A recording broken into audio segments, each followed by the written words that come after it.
He's got his Scotland top on. He's got his Scotland top on for a very, very good reason. He's not just feeling particularly patriotic. As you may well know, the start of the Euros this Friday, and the first game is when Scotland travel into the Lions' Den to take on host Germany. It's a really big deal for you, Gio. You don't qualify for many tournaments. Probably the first tournament in 100 years for Scotland, something like that, isn't it? Well done. It took you 25 seconds to get your first dig in. I wondered how long it would take. I'm really excited. My excitement is high. My expectations are low. My optimism is somewhere in the middle. Yeah, absolutely. Now, obviously, you're going to go face Germany, a foreign country, so and they speak a foreign language, much like yourselves. What do you make of that team? Good team, bad team?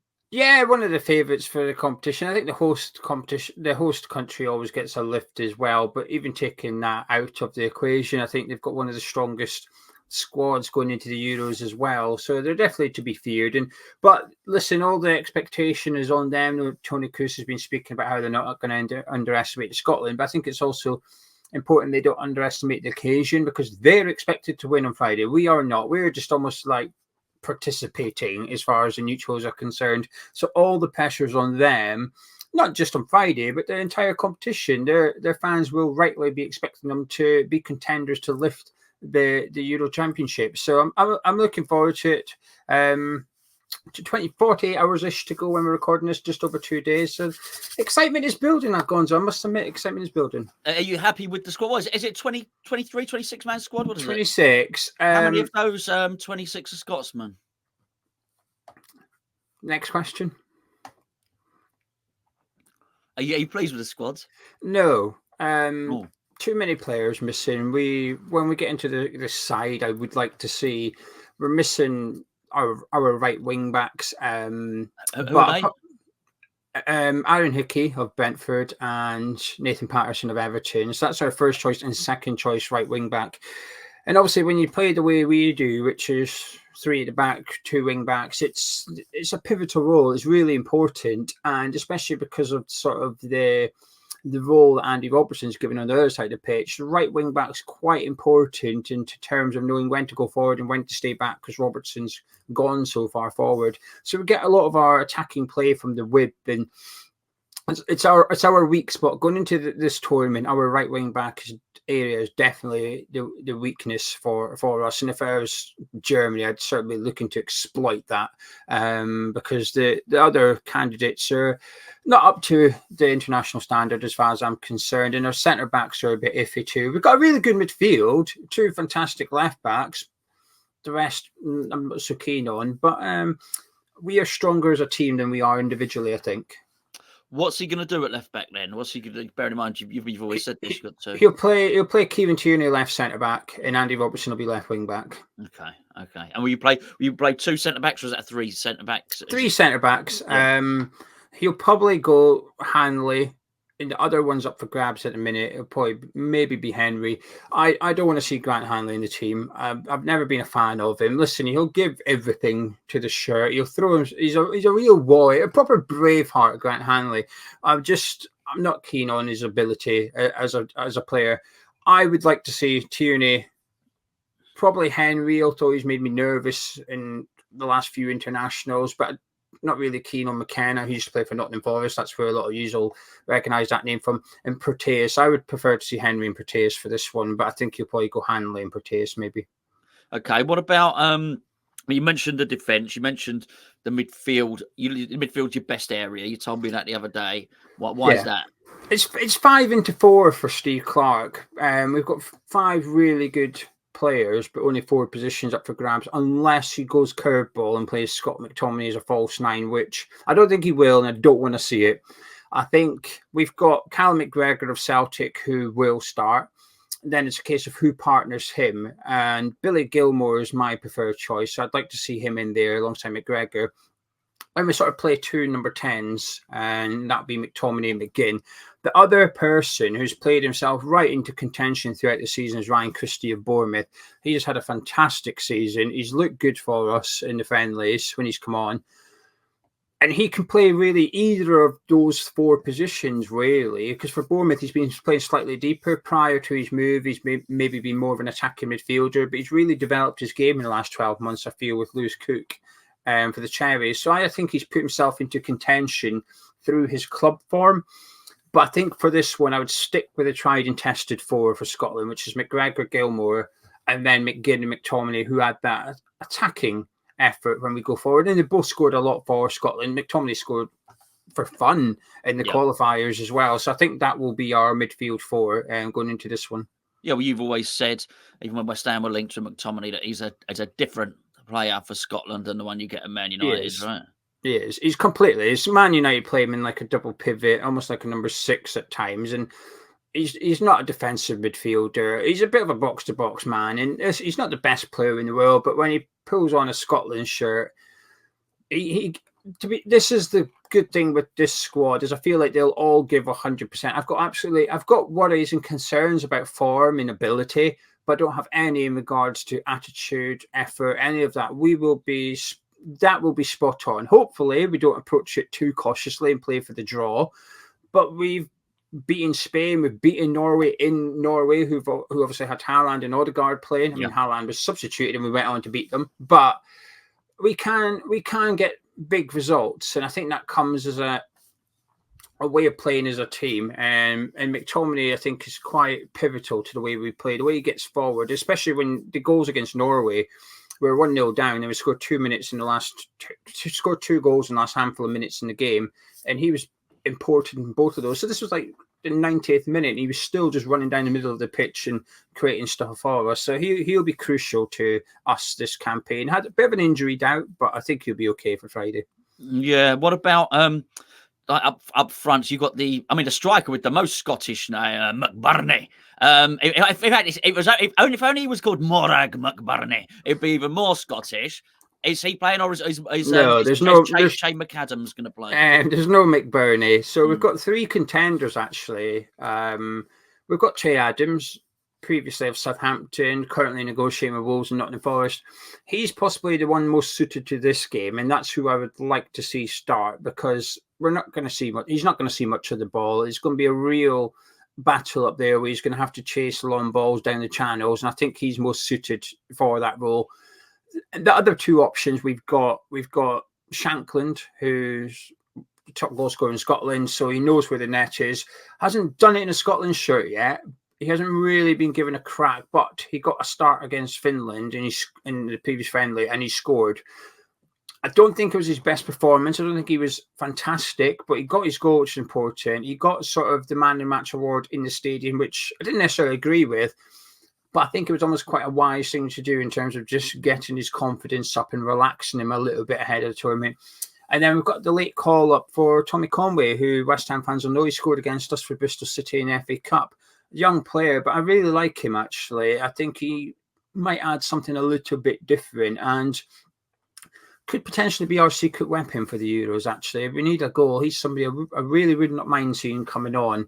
So he's come into the squad because Lyndon Dykes went off on a stretcher during a training session. So I think he'll go with Che Adams, and I agree with that one. Yeah, I mean, he's certainly Conway there. He looked like the type of player that maybe if you are going to get one chance, he sort of had that little, like dead-eye Dick thing about him, really, didn't he? Look, I had that sort of clinical vibe about him when we were given a good tonking, quite frankly, and be bullied and beaten up by Bristol City. But before we get on to your chances, and I think certainly how hopeful you are, maybe hope above expectations, I'd like to point everybody in the direction of today's video sponsor, which is Match Bingo. I know what you're thinking. You're thinking, no Match Bingo anymore. The Premier League is gone. But you're wrong. I'll tell you that now. Because Match Bingo will be running throughout the Euros. Match Bingo never stopped, truth be known. We've got the darts, got the cricket. There's a lot of stuff going on there. And we're absolutely delighted to be continuing our association with them. I'm going to give you the great news straight away. And that is that the match Scotland play in Germany is free. It's free on Match Bingo. Now, Match Bingo is a betting app. So it's 18 years and above. But even when you do bet, the stakes are very, very low. £2 per game, but not this one. You're literally spending no money to win free money. We have had so many people at Hammers Chat win. You've only got, every time I mention it, you've only got to look at the comments. They're absolutely full of them. The link's in the description below. for the app. There'll be loads of stuff all the way throughout the Euros. Always worth checking on the darts as well. They've got some free games in there as well. Links in the description below. Download it to your phone and get yourself involved in this game. You get a little bingo card. 15 things have got to happen. Scotland to have a shot. I know it's unlikely, but Scotland to have a shot, maybe some throw-ins. It basically indexes your card and gives you 15 ticks, hopefully, but just simple stuff like cards. They've made it easier to win as well. I got my free card for this game earlier, and in the middle, sometimes you'll need a goal to be scored in the 9th, 19th, 29th, 39th minute. Yes.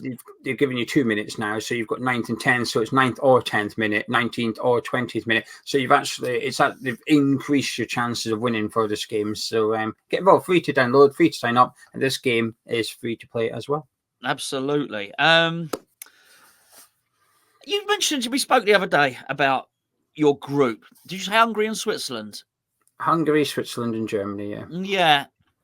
I think you're okay, mate. I got to say, I'm not ruling it out. I think Scotland could get through in this group. Really, I don't. Because when we spoke, you said your words were tough group. I'm not sure you did the inhalation of air, but we'll pretend you tough group. Yeah, Germany. But honestly, Geo, strange things happen in the opening games of tournaments very, very often. I think you're in with a chance. You're not feeling a bit of that? Yeah, I'm feeling optimistic. And like I said, my excitement is really high. I'm just trying to maintain expectations. I think it's maybe because I got my hopes up for the previous Euros and we only got 1 point, which was obviously against your lot. So that. I was disappointed with that one. It was just, in my opinion, it was just lack of striker. We created a couple of big chances in some games. We just, the person on the end of it wasn't capable of putting it in the back of the net. And that was a frustrating thing. But I feel like we've almost got the same issue kind of going into this one. We played Gibraltar in the previous friendly to Finland. And it was 0-0 at half time. It was all Scotland. It was all one-way traffic. We just could not put the ball in the bloody net. So Che Adams came on and he got the opener and we won comfortably in the end. But it was just a reminder that sometimes we're just lacking that little bit of quality. It is a tough group, but and I don't like the fact that third place teams go through, like half the third place teams go through into the next round. I don't like that. But the reality is it's there. So it increases the chances naturally for everybody to get out of the group stage. So I think if you can get 1 win out of your 3 games, you've got a chance of getting out of the group. It's just a case of, can we get that win? Can we get 4 points? And it is possible. I think, Hungary have got some really good individual players. Boslai, the main man, really. Switzerland possibly aren't what they used to be. And over the years, we've given... I don't know. I don't think it's just because of the colours, right? I've always compared Switzerland on par to like Austria for some reason. I've always thought they were quite similar in terms of ability. They're mountainous. I don't know. They speak every bloody language in Switzerland, so there's probably a bit of that going on there as well. Yeah. So I don't know if it's just because of the flag. Yeah, non-ability, everything else by the actual ability of the team. But there's something I've always just felt them on to be similar power. And we've done okay against Austria in the recent years as well. So we've got a chance. So we can get something we can get 4 points out of the 3 games. I think we'll go through. And then you never know what happens. I'm just hoping for something on Friday. I'd like to think we can get something. I don't want to play for a draw. Sometimes it's come to the big stage where we've gone out and just wave the white flag a little bit too much. And I think we need to be a little bit brave, not stupid or careless, because you don't want to get embarrassed on the first game. Everybody's going to be watching this game on Friday night because it's the opener. But if we can put in a good performance and get something out of it, I'd be absolutely delighted. It's going to be tough. I don't think we will. I think Germany will win. But I don't know. I'm not letting my prediction of Germany win remove my optimism for the game or the competition. I'm going to remain excited. It's important that you can be excited, and I'm going to enjoy it. There's 100,000 Scotland fans going over to Germany for it, so it's a big occasion. The Tartan Army will be there. They'll be well backed, well supported, and I think sometimes the underdog tag suits us a little bit, and I think it allows us to roll our sleeves up and prove some people wrong. And there was a lot of satisfaction. We beat Spain in Glasgow. And Rodri, the Man City midfielder, after the game said, "Oh, there's only one team out there trying to play football, and the grass was too long." And they asked John McGinn, he just laughed. He said, "Yeah, the grass was too long, but it's in Glasgow. We're not cutting it short so you can come play your Spanish football. We're cutting it to suit us. in Spain, we're not cutting it at all. That's what he said. Yeah. Basically, we say, basically, like, in Spain, cut it how you want it. But here, you're playing in our backyard, our turn, and they didn't. Bring your strimmer, Rodri, next time you come. The Spanish did not like it. They got frustrated, and we beat them comfortably in the end. It was a well-deserved win. We're beating Norway. Bring it on. That's what I say. Bring it on. I'm really looking forward. All my childhood, we didn't qualify for any major tournament. So when we qualify, I'm going to enjoy it. And that's, well, depends on the Germans, but I'm hoping I can enjoy it. I'm wondering if there's not something, because you lot are good at invading football pitches, right? You jockos, right? I'm just wondering if there is maybe some sort of way that that you can invade the pitch early, like the night before, and just get a load of fertilizer. I've got some here. Got some for the tomatoes. Load of fertilizer. Load of grass seed. When everyone rocks up next day, it's like the Amazon out there. Yeah. To be fair, all we'll have to do is hope they employ the Frankfurt stewards, because they do open the gates to let the fans on the pitch. They really do. They absolutely. I've never seen anything like it. Honestly, not in on clips, on videos I have, but actually in a game, a proper game of football. That's I've never seen anything like that at all. Anyway, that's a story for a different day. I won't let it go, and neither will Geo. Final question, actually, which is just wonder. Are you nervous? No. No. Okay, not watching. Not looking forward to Friday then. Yeah. Maybe I'm a bit deluded and naive, and I know most people watching this probably won't be Scotland fans, and they say you're going to get slapped. What are you talking about? We might do. I think, like I said, I think Germany will beat us, but it doesn't mean we can't go get 4 points against Switzerland and Hungary. And I think that's where my focus is. Anything's a bonus on Friday.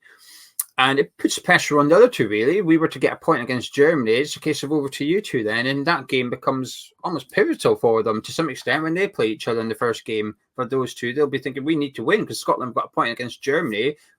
We can't afford to only get a point here.